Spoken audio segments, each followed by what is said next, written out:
It's such an honor. I'm like almost like bumping my head to the screen of my little laptop because it's your inspiration, your star, and I always daydream if I had someone like you around me, and so thank you so much. Oh, don't, you'll make me cry Oh, because I watched your film.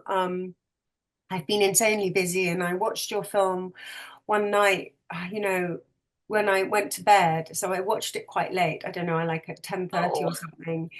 And it blew me away and I was so emotional and I immediately wrote to your team saying, I feel so ashamed that I didn't know your story better.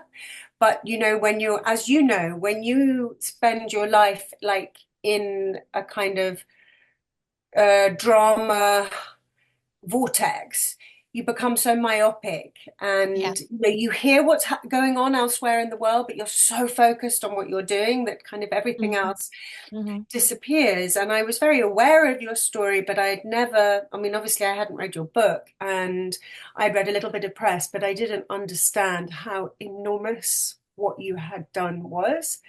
And personally, it resonated to me so much. I think partly because for me it was always um, a battle for the bigger picture rather than the personal. Hmm. And I mean, I didn't go through the horrific experience that you went through, but I certainly know that in a way it was easier for me to fight the battle on the bigger picture because initially I was fighting for someone else. I was fighting for someone who I felt responsible for, and it's much easier to fight for someone else. Fighting for yourself is really, really hard, and then fighting for yourself, but for the bigger picture. I'm so blown away by the fact that you did that. And so I just, I feel the same. I wish I was there. I wish I Yeah. could give you like an enormous hug. Because Oh, it's a lonely old place. The first question really is about why did you initially start filming? Like you started filming your personal experience on your phone. Was that just for you personally, or did you know that you wanted to make a documentary, or was it for your own sanity, your own safety? What kind of was the inspiration to that the start of filming your very, very personal experiences? yeah. I only started filming after 2 years, maybe right before I went public, um, after 2 years of the incident. And most of the, but I start recording the conversation with police because I was so shocked how they were handling it. I mean, how they were trying not to handle it. Um, so it was just, yeah, protection reason for myself for the first 2 years, almost investigating how they're handling it, how they try to cover up. So, but then when I realized that it's not going anywhere and there is a possible power involvement, um, I felt that I need to maybe go public so that I can protect myself. But then I realized the media and journalists are also affected. So I wish I could ask someone else to dig into, ask these questions for these people. I wish they did ask question, but it didn't happen. So I just realized that I just have to keep doing my work, and now I should do it as a journalist or as a filmmaker. I didn't know where I was heading, where the story is heading. I knew that I wanted to tell the story, but so I didn't know the ending. I didn't know how the film goes, but I knew I had a purpose. I had a goal that we gotta share this because if I Mhm. couldn't believe the society I was living in. Yeah. And was there like a moment, do you have a moment when you knew that you wanted to make it into a film, not just that you wanted to share it, but you were like, okay, this could actually be a film, this could actually be a documentary, rather than looking at it from the journalistic perspective of just sharing the information? Was there a specific moment, do you think, when that happened? Yeah, well, because I was already actually also a documentary filmmaker, I Uh, just felt that's something natural to do. And I did write a book before yeah, releasing this film, but I yeah. never wrote a book. So for me, filmmaking was more something that I was used to. But it really happened because I had amazing new friend who came into my life right after I went public, who is now producer of this film, Hannah Ackling, and her friend Akemi, who became like my mother in UK. They just decided to go in touch with me using, Skype call, and I didn't know them before, but they helped me to escape from Japan when I was start receiving all the threats and I didn't feel comfortable, safe. I couldn't work as a, like I did before. And that was the moment once I got out from Japan, I could see the story more distance and clearly. And I mean, book, I could have write it by myself. It's a solo work, but film, you need your teammate. And so if I didn't meet Hannah, if I didn't start meeting these people who supported and passionate about storytelling, I don't think, yeah, we had a film. So it was in a way process of having other warriors of Do you storyteller. think from the beginning, I mean, once you started making the film, were you clear that it was a systemic issue that you were going after rather than the perpetrator? I was naive that I didn't even know that we had 110-year-old rape law. And so many things that I also didn't know from my side as a woman living in a society. And yeah, if everything was more working towards to finding the truth, even, it was difficult. I don't think I would start questioning all of it. And I don't think I made the film to start with. I don't think I went public to start with. And so um, this film is not about the rape itself. It is about what happened after, because that's really something. Unfortunately, what happened is not it, Unusual. yeah, exactly. It happens everywhere. But what happened after is something we can look at. I feel like when we talk about this issue, we don't necessarily talk about power corruption. And that's exactly what you experience as well. And it always are the combination. I mean, the violence always happening when, power is unbalanced and these kind of toxic relationships. So yes, but so that's something I wanted also highlight through this film. It is about sexual The violence disparity of with power. our corruption. Yeah. Yeah. And I think, that's why it sort of was so moving for me, because again, I feel like you can't change human nature, but you can change the society and the culture that we have built. Yes. And we all have the power to do that. But it's a hard and lonely road. And I just think that your foresight actually in putting it on camera was so huge. You've managed to be the subject and look at the subject and understand the power and importance of that, um, and from it not to be coming from a place of ego. Wonder what your kind of biggest emotion, what your biggest challenges were going through that process. Was it emotional or was it practical or was it a bit of both? The editing process was hard. To face myself as a survivor was the hardest because I guess I was running away so hard to feel my emotion, to know what really impacted to me. But of course, you can never run away from it. You know the trauma would coexist with you. Um, so yeah, but it sometimes takes time to the trauma to catch up with you. So it only happened after maybe yeah, a few years of this crazy documentation. So around the time I start editing, was the time I felt like I start feeling more heavy. Getting in your body. Self, yes, knowing that exists in me and how to face myself. So that's the process I struggle the most. So when did you actually start editing the footage together? Did you do it kind of at the end or did you start doing it along the way? Almost at the end. So we started 2020. Um, Mhm. and it took 4 years to edit. And the last, yeah, we filmed a bit after as well, but most of the film have been done. And yeah, it was difficult one, but thank you so much for, how you spoke up and how I had till, by that time had access to see how other has been speaking and how other has been covering the story. Because when I spoke to public, it was half a year, it was 2017 May. So it was about half a year before um it was in a way broke out to the world, the Me Too story through New York Times. And so and New Yorker. So yeah, that all these layers of like even we didn't have the similar momentum movement in Japan, knowing that it happened and it needs to be speak up, needs to be shared, needs to be talked about.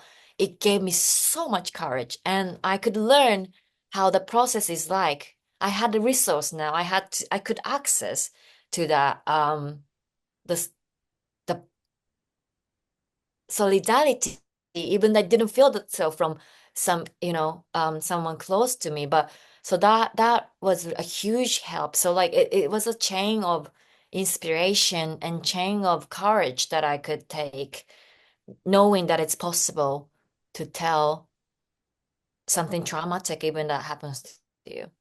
So that for that I really, really want to thank you for that Wow. inspiration. It's so interesting because our timelines are much more closely linked in a way, not openly, but the New York Times contacted me first in May 2017. Oh wow. And I was speaking to them until October, which is when they then first published. But all that time, May, June, July, August, September, I was so I started speaking, at the same, not publicly, but well, publicly for me at the same time. So I think, maybe there's like, there was a big universal magical connection and shift Yeah, going on yeah. because and I saw that in the film because it's quite far into the film where you're suddenly like, wow, this producer in Hollywood, this is happening. Um and I hope it felt like at that moment in the film it was something that gave you some bolstering. And certainly, I always felt very, very fortunate because I was surfing that wave then of Me Too. But I didn't have to go through the public vilification that you went through, and it clearly had a huge effect on you. And I wondered if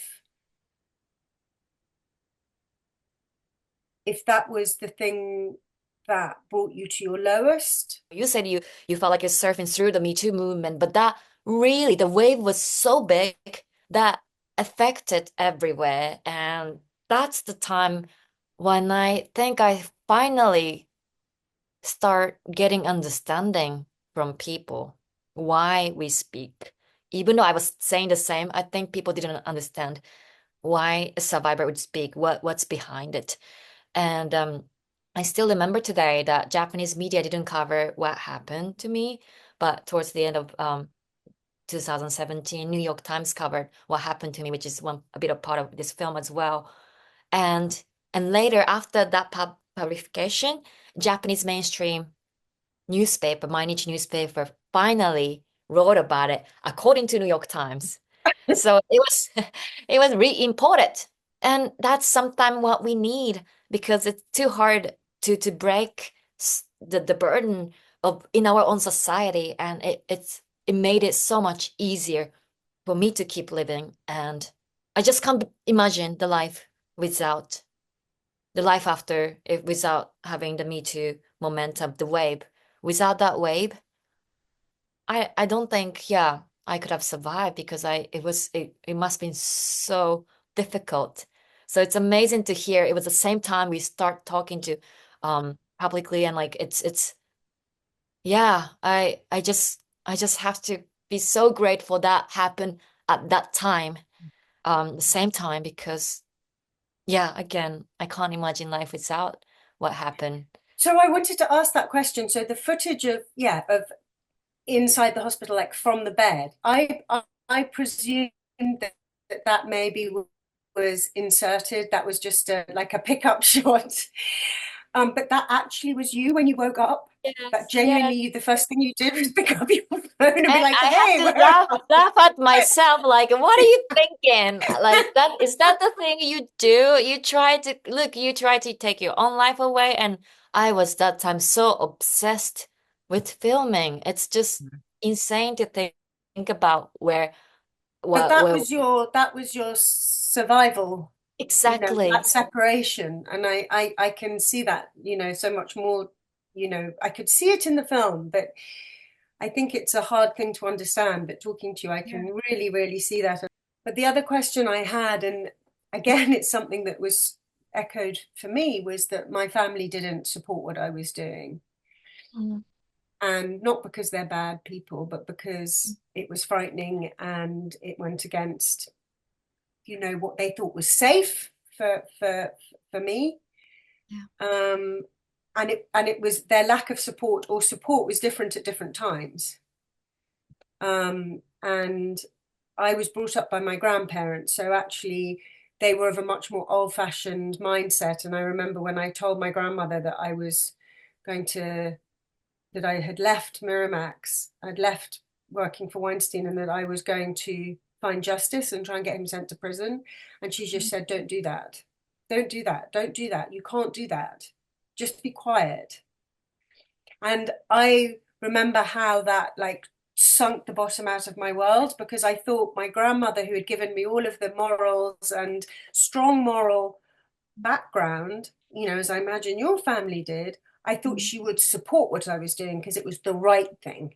mm, But the reality was that she knew how the worked, or how she felt the world worked, and you couldn't go up against powerful men, particularly as a woman, and it wasn't a safe thing to do. So obviously her reaction was to try and make me safe. And you had the same with your family. Can you tell me a little bit about that? Because I wonder how your relationship with them moved and changed throughout that time, and how you cope not having them right by your side. yeah, exactly the same. And we understand because they want to protect us, right? And yeah, it was very hard for me because also I felt like I'm putting them in danger. After I went public, my father's photo was online and they didn't sign up for this. So that was the toughest thing. And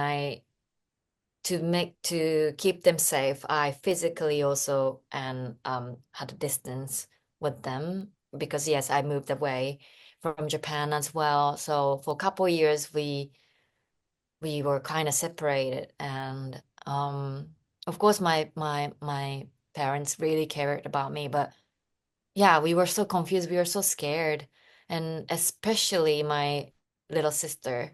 So it was very tough. And me and my little sister, we were always close, and she's someone who I met right after I was assaulted. And that's one of the reasons why I want to talk about it, because looking at her, I couldn't let myself let this happen again. Like if I felt like if I don't talk about it, if I don't, change something, stop the violence, then this can happen forever to next generation, I felt. But of course she understood why exactly I wanted to do, but she said it doesn't have to be you. But then I was like, "Ooh, who else?" Gonna So it was be hard. But then one day, I bought a airplane ticket to my sister, and she flew to London. And I think she felt safer because no one knew us. And um, maybe it took a couple of years, but we reunited. And after everything happened in 2020, Time Magazine named me as the most influential person of 100 of that year. My sister finally think I'm cool, right? So it all takes how the society, how world look at you. yeah. And since then, yeah, I think she's more She relaxed. gets it. So yeah, So about is it. that I mean, has there been a big change in the public attitude towards you as well since the release of the documentary? And what's actually the situation in Japan with its release? Um, we we did a world premiere back in January from Sundance, and since then we've been traveling over 50 different film festival, over 30 different countries, but yet we haven't had a chance to screen it in Japan. We are trying our 100% of energy to find distributor or theater to work with, but it's been difficult. So um yeah, it's sad because this film is my love letter to my sister and to Japan, and so but now we have started doing some impact campaign, and I was speaking at EU Parliament a couple days ago, and yesterday I went to the House of Lords and speak with MPs, and so that kind of change, I'm sure it's gonna reach back to Japan, and it's a positive thing, you know. It's not like we want to point out and bring them on, put them shameful, because that's how I feel like that's been their reaction. But it's something I want to bring. It's something positive. We can do this together. So I just cannot give up. Bring this film back. So that's what me and my whole team are doing, working on it right now. Okay. So I think we've got to wrap up a bit, Mm-hmm. although I don't really want to. um, I think one of the other things that there are two things that I really want to ask from you. I want to ask, do you see what the future is from your next step will be having made this film? Because there are so many things that this film is. As you say, it's a personal journey. It's a love letter for your sister and to Japan. It's also about making cultural change. And but it's deep, it's rooted in the deeply personal.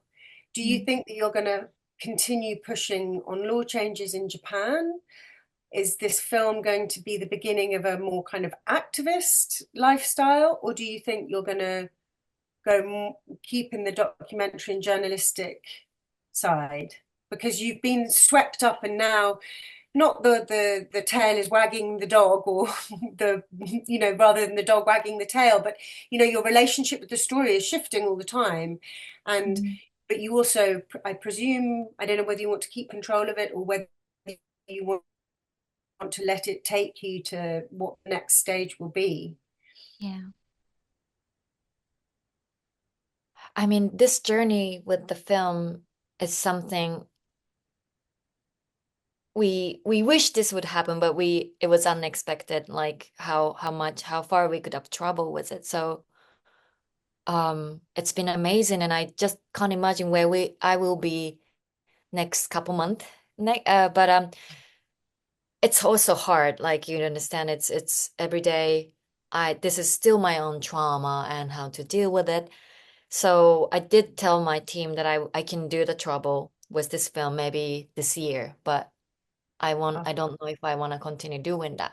And every time when I finished writing the book, when I went public, I was like, okay, this is it. Now I'm gonna go back to my life. But then I say What is that your life now? Because your life has become this. I understand. exactly, and but I'm gonna say again, well, I think I did everything I can do as a storyteller. But again, I say it, but there is no perfect goal.